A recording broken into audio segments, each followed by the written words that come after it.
Hello class, how are you? I believe you are all doing fine and everyone is busy because the tests are quite near and the assignments are demanding. So I hope you're doing good. We have not met physically this semester, but we are going to meet physically.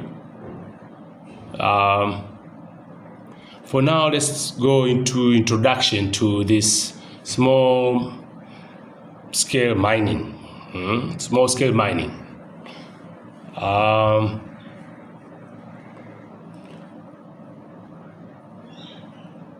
This thing we call artisanal.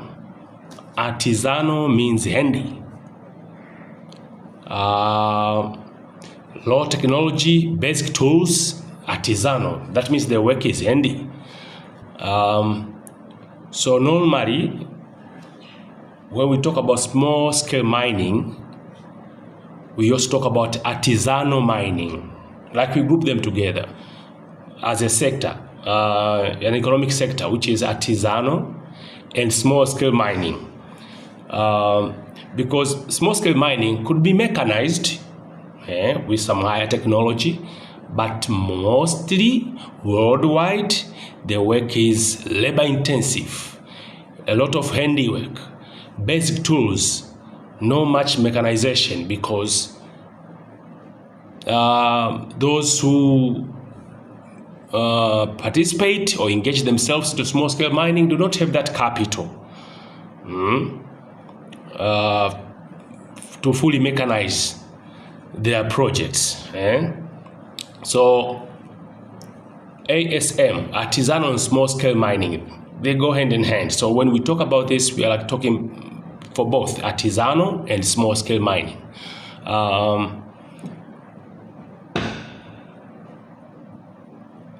Literature says in about 80 countries worldwide, artisanal mining is being practiced, but in illegal and informal way. It is taken like largely informal. When you are saying informal, it means not licensed.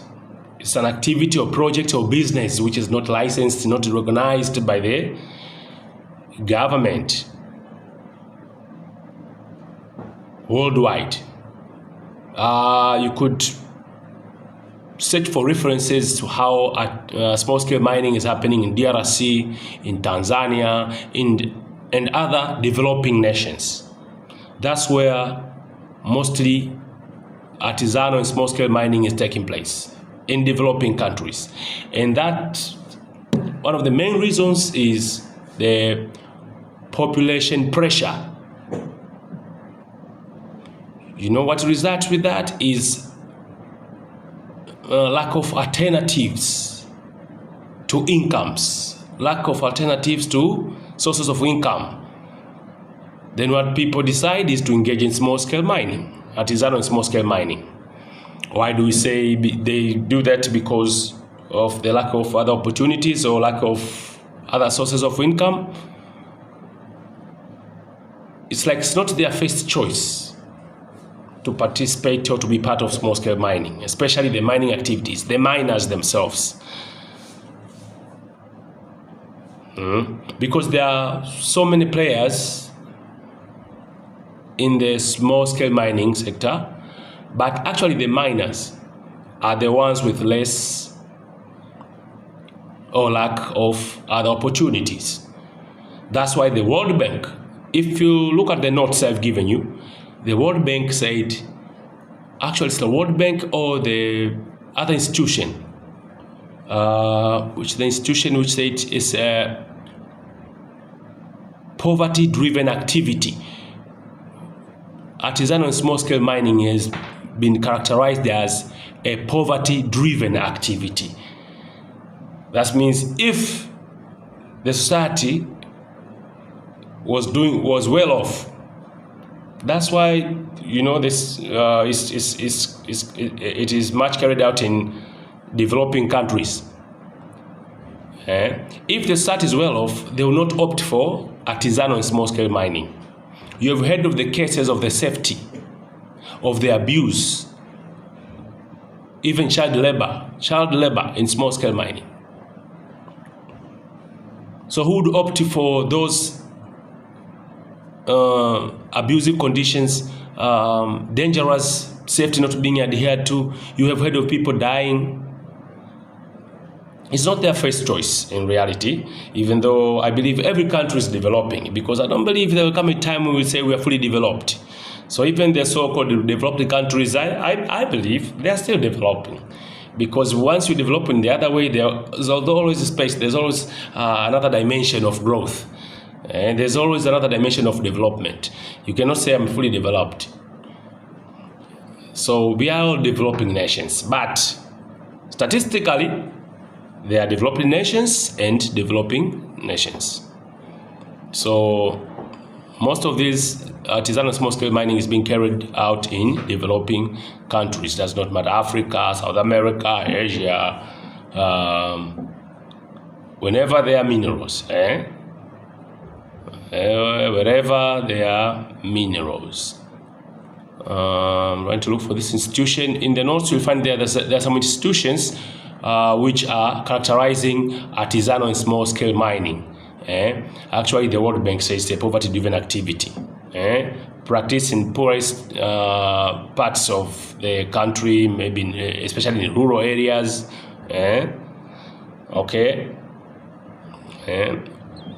With people, of course, with few other employment alternatives.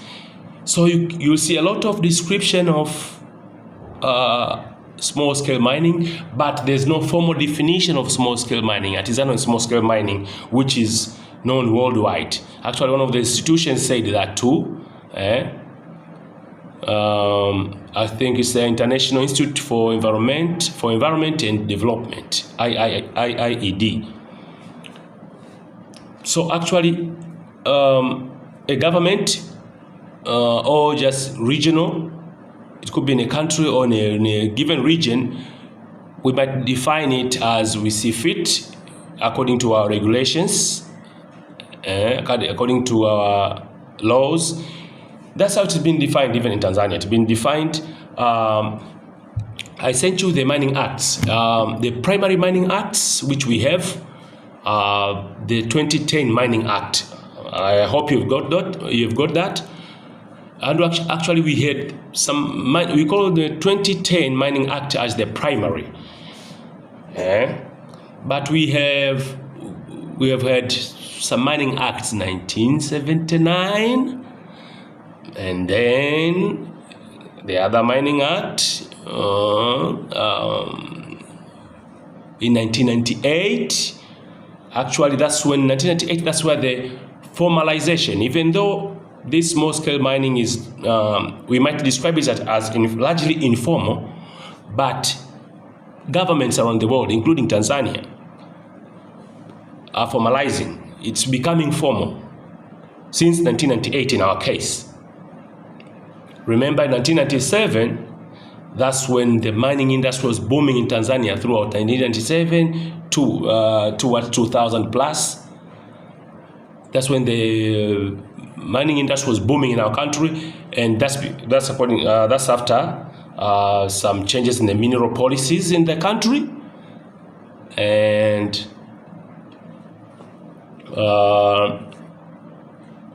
that's when a lot of large-scale mines were opened in Tanzania from 1997 onwards. Okay. So actually, formalization of small artisanal and small-scale mining started around that time, 1998. Now,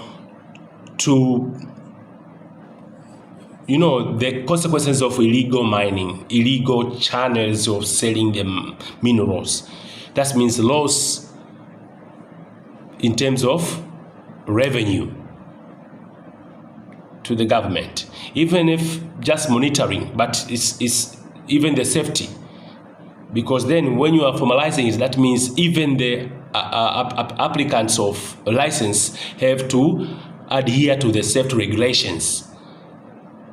If those still accidents happen, It's sad, but at least the formalization has been taking place for all those years. And let's say it's more than for more than 2 decades now. The formalization is being taking place, and now even small-scale miners are licensed. We're going to talk about that. So we have the primary from 1998. Then we have the primary. Now this was referenced as a Mining Act 2010. That's a primary. And I think you remember, if you are keen to, no, you are younger. After our former president RIP got in power, the control on mineral resources or resources in general, the government increased their grip on the control of resources. Okay, so after the 2010, the primary one, the mining license, the Mining Act, we had the amendments had to be done in order for us to have a grip on the control of resources, more grip on the control of resources, and actually get more royalties, because we have to get royalties. So royalties, we mean the percentage the government gets from the value of the mined minerals. Royalties.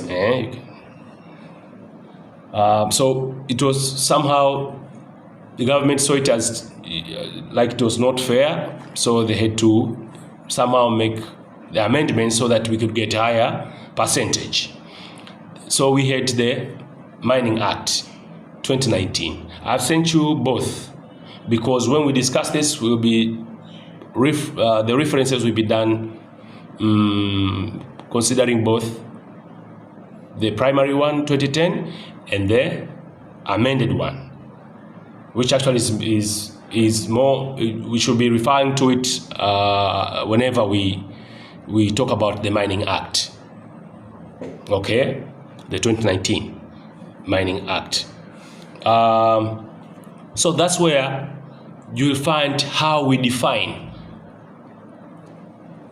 artisanal and small-scale mining, especially small-scale mining as it is. You go to part 1 of the Mining Act, whether it's 2010 or 2019. You go to part 1 under preliminary provisions. You'll find there are some preliminary provisions there, and there is interpretation. Now, the part of interpretation, that's where you see the how we define small-scale mining. Actually, it is defined in terms of capital investment, the investment capital. Saying that for the Mining Act 2010, it says the small-scale mining refers to mining whereby the holder of a primary mining license,